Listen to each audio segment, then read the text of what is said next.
ঢাকা জেলা সড়ক পরিবহনে যানবাহন শ্রমিক ইউনিয়নের কিছু নেতার বিরুদ্ধে অনিয়ম দুর্নীতির অভিযোগ উঠেছে। এমনকি ইউনিয়নের নেতৃত্ব ধরে রাখতে একপেশে নির্বাচন আয়োজন করার পায়তারা চালানো হচ্ছে বলে অভিযোগ করেছেন সংগঠনটির কিছু শ্রমিক সদস্য। রোববার রাজধানীর রূপায়ণ ট্রেড সেন্টারে আয়োজিত সংবাদ সম্মেলনে এসব অভিযোগ তুলে ধরেন। এ সময় তারা একটি সুষ্ঠু নির্বাচনের মাধ্যমে শ্রমিকদের মধ্য থেকেই নেতা নির্বাচনের দাবি তোলেন। সংগঠনের যুগ্ম আহ্বায়ক মাজহারুল ইসলাম ফকির বলেন, যারা সংগঠনের নেতৃত্ব দিচ্ছেন তারা প্রকৃত শ্রমিক নন।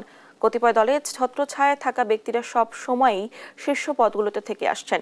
বিগত আওয়ামী লীগের সময় এমন পরিস্থিতি ছিল, আবার এখনো একই পরিস্থিতি চলছে। আমরা চাই এই যে সাধারণ সভার নামে নাটকটি হয়েছে সেটা যেন না হয় এবং শ্রম দপ্তর যেন এটাকে বৈধতা না দেয়।